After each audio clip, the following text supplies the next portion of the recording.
Welcome back to Hager Rose Bowl in Allentown. The championship match is ready to get underway. Brent DeShook from Belvedere, New Jersey moves in. He'll take on Owen Darby. Owen has captured 4 matches, escaped a loss in the last match.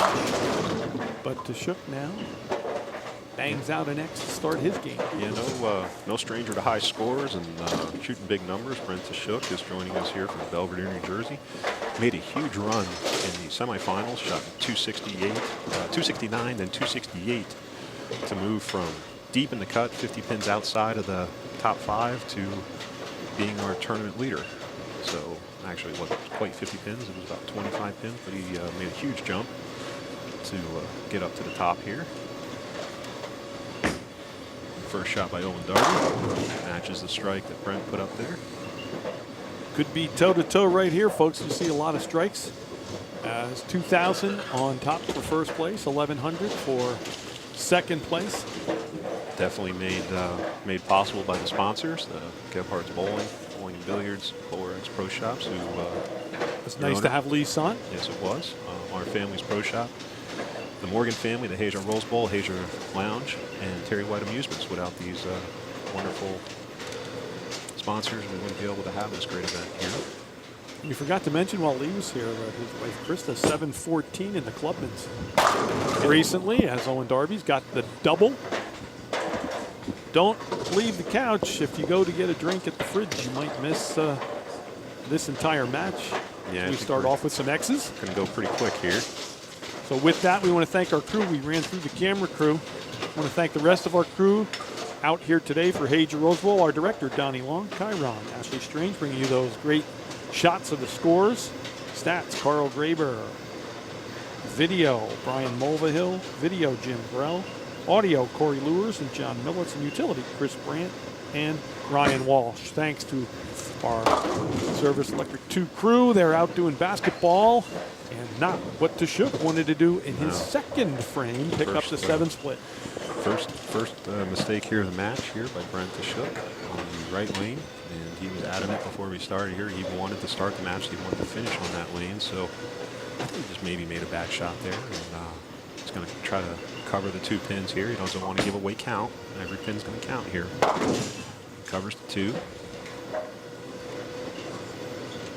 So Brent's been a bowler in the area. He's 39 years old, again from Belvedere, New Jersey. He's got a current average of 249. Obviously, high game 300. He's got 111 of those listed here, and 93 800s, which phenomenal. The 111 300s, yeah, okay. Yeah. That's just 12 in a row once, but 800 across 3 games. That's the truly remarkable stat at 93 of those. Anytime I have a chance to talk to players about scores, they always say the 800 was the difficult one. And a big break. Wow, the 4-9 goes home into the pit, off the wall. Same pin there carries the 4-9. Let's watch this slow-mo replay here. Let's see what gets this. Watch that head pin. It's actually the 2 pin gets the back of the 4 and goes over and gets the 9. Great wall trip on those 3 pins as they go down. Really good camera work there to focus right in on those pins as they're moving. Owen Darby up here in the 3rd frame, trying to consolidate his lead a little bit. Carries that 6 pin. I missed his second strike here. Probably went to the refrigerator or something. There it is. I blinked and I missed the triple. Now this was more his MO in the first 2 games back. Gets out to a lead. Opponent makes a mistake, a slight mistake, has an open frame early. Owen gets a double or a triple, or at least stays clean and is able to jump out to an advantage. And we'll do that again. Let's see how big that lead will be in frame number 2.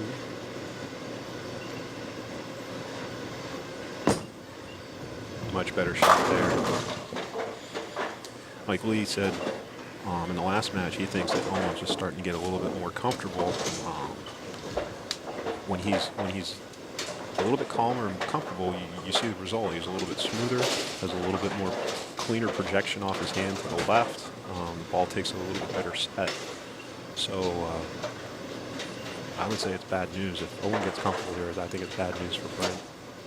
And I'm going to bring, I think, Pat, sometimes we forget, like every sport, these guys are out here for 4 matches. It's that little when you watch an NBA game, it's sort of the ebbs and flows, and there it's a team sport. This is an individual sport. Owen kind of expended a lot of energy there for those 2 matches, took his lead. Well, then out came Keith. Keith put the pressure on him a little bit, and so maybe just a little mental lapse there. That was his drop. And we saw Keith, unfortunately, what a great player Keith is, but still had that lapse in his 10th, 9th and 10th frame. I mean, very costly. In the 10th, that's probably rare that ever happened to Keith in a match, as Brent Tashuk goes 9 spare for 48 through 3. He's down 42 pins at this point. And this is more comfort for Owen Darby now. If he gets into, as he did in our earlier game where he pushed the front 5, it's huge. Yeah. And our viewers out there that bowl, I don't care if you're bowling a rec league, if you're bowling for a Peterson point or you're just bowling in a match, your opponent gets 3 strikes, you start to press a little bit, and it's the same here. Right. I want to also tell the viewers, a great tournament going to be here March 19th, Joe Mule Memorial. Great left-handed player around the club in the Valley. And that's a no-tap event. If you like a strike for a 9 count, come on out. That's a good one. And the week after that, Asia Rolls Bowl, we're hosting a March Madness event. It's a handicap tournament. It's a play on the NCAA tournament a little bit. Everybody comes out. They get 90% handicap of 250, and you bowl some qualifying games, get put into a bracket, and then if you beat your opponent, you move on, and your opponent is out. So come on out and support us. Or support the event. It's a lot of fun. People say, well, it's handicap. But yeah, it's meant to be fun. You can win some money. It's $45, I think. And then isn't next weekend Big Brothers, Big Sisters? Next week's Big Brothers, Big Sisters, correct. We will be there for that. Not sure if Donnie's out for that, Donnie and the crew, or this will be the crew that's out there. Those guys are all over the next 2 weeks. They're busier than any snow we had for this winter. Here comes Owen Darby. Yeah, these are 2 good shots. Frame. Yeah, this could almost lock up his championship. It'll definitely put a big dent in it if he's able to strike on the next 2 shots.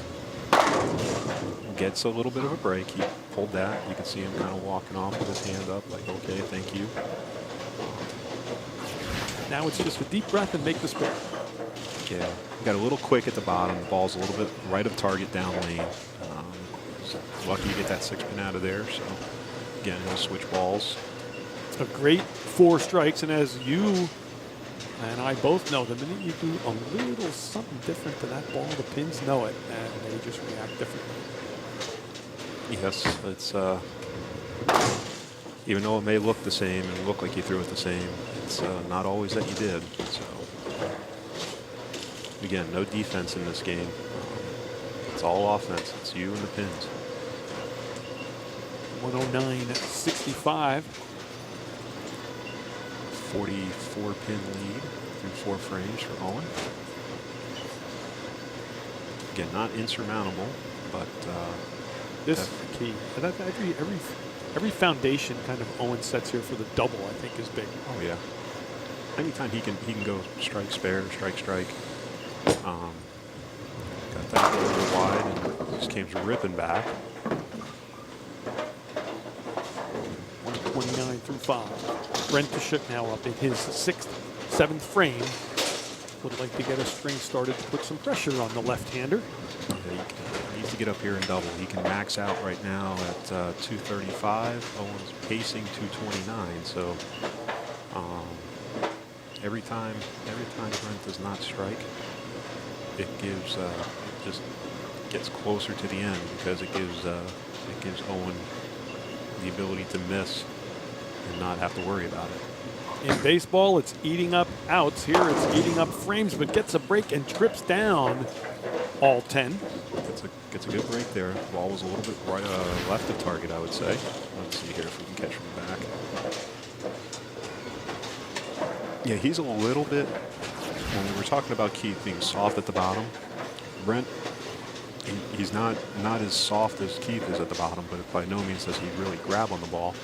But he does rotate the ball a little bit more. He gets a little bit more side rotation, gets the axis rotation on the ball going. which helps him project the ball through the front part of the lane. He's actually using a fairly aggressive bowling ball at this stage in the day, and it's because of that rotation that he has that he's able to get that ball to go through the front part of the lane rather easily, which allows him to have a little bit more energy in the ball down lane. And he got that one in. Spare needed here for Kashuk at this point in the game.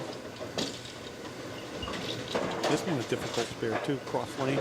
Cross lane. Depending just a little errant release can hurt you.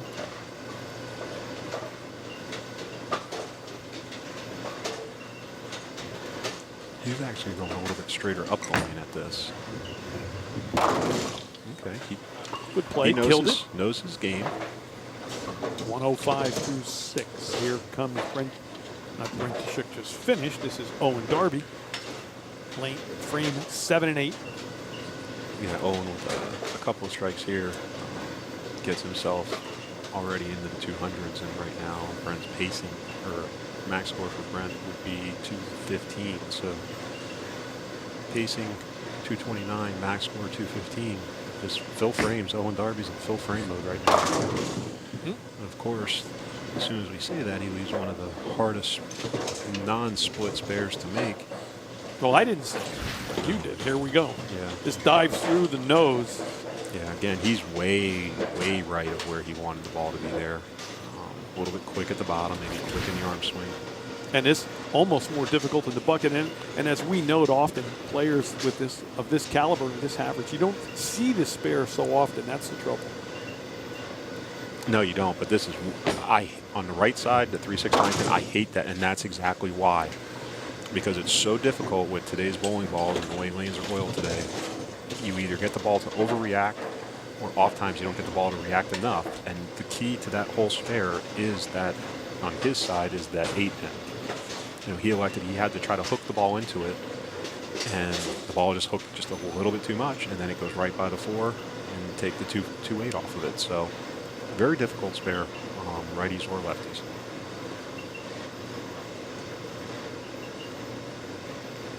His lead drops to 30 pins now.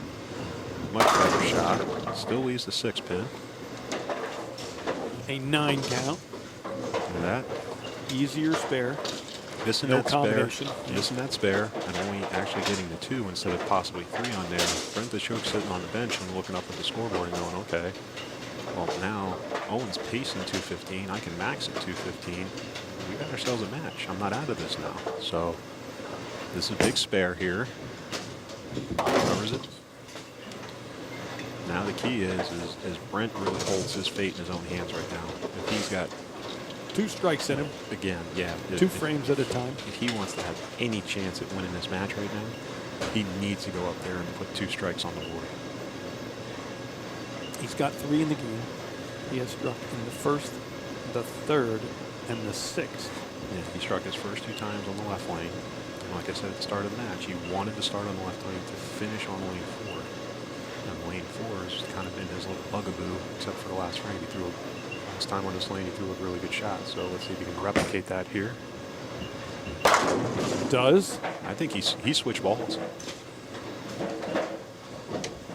His back's against the wall. He knows he needs a strikeout to force Owen to double, to beat him.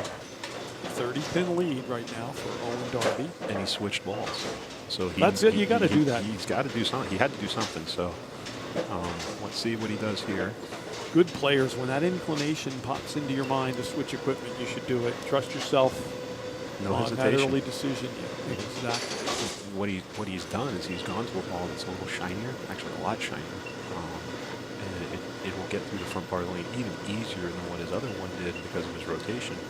It's a little bit weaker cover, but it's going to have more energy down lane. Great shot there. Sets the table for a big point in the match. But Owen Darby now, this is where Owen can finish early and can shut him out. Yeah, if he gets up here and strikes in the 9th and 10th, or has a mark in the 9th and doubles in the 10th, the match is over. Anything less than that, anything less than a double from Owen either in the 9th and or 10th, and Brent can get up on the lane he wanted to finish on and strike and win the match. Owen Darby. He got it wide. And he knew it when he let it go. And now 7 count. 7 count, and now he's lost some count too. So now his max score, you can see here, that's his most errant shot. It looked like he's stuck a little bit, pulled up. 22-22 I have in that. 222 is his max score, but now with a spare conversion, he's only pacing 212. Again, Brent's max Punch score out, is 215. So the count's big because he can get the first 2 in a 10 and get 8 and still win. Depending on what Owen does here in the 10th frame. Covers the spare. Does what he needs to do in frame number 9. Again, great thing about bowling is that offensive pressure on Owen Darby.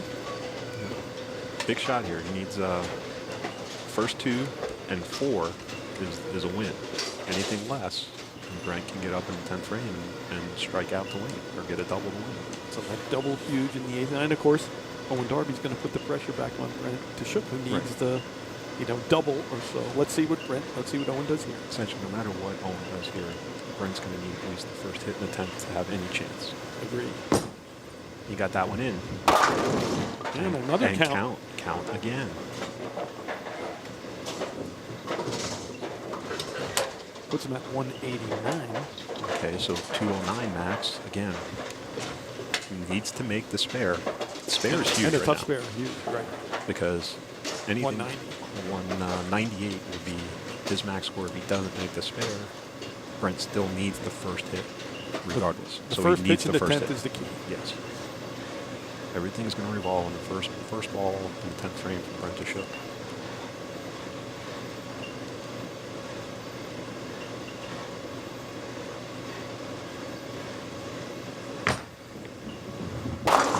Covers that one easily that time.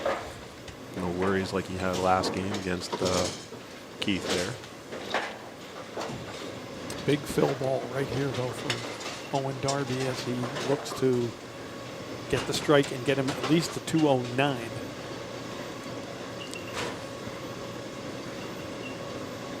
And the count balls will push them into the 2 teens. That's the key. He needs 6 pins on this ball to force Brent to double.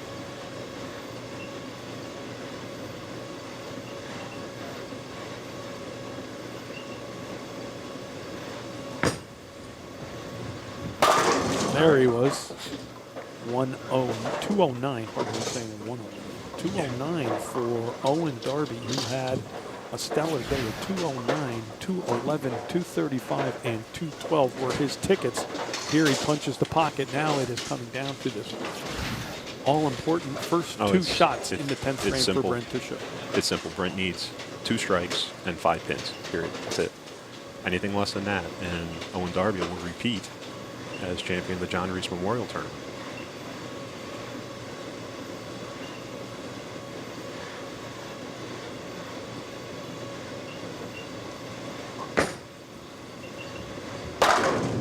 Got the first one. That's the first one. The big triple. Now he needs 4-timer. Difference of $900 between first place and second place.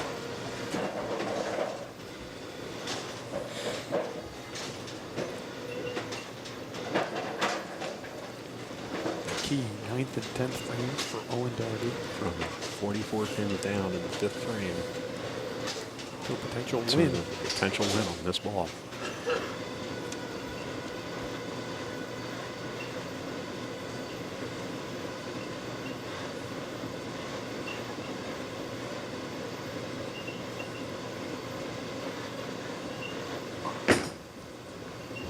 That's good. And gets it as he gets the yell from the crowd. Now needs 5 pins. And this is all going to go back to the 8th frame when he needed to strike and he switched balls. Made the jump. He made the jump. He had the thought to switch equipment, did, and it worked out for him. Yeah. He made 2 suspect pitches in the 2nd frame and in the 4th frame.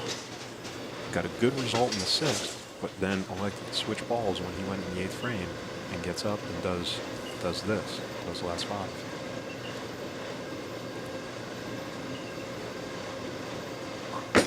That's your winner. There it is, 5 pins, goes light, carries the swisher 2:15 for Brent Tashuk as a comeback victory Great comeback. over Owen Darby.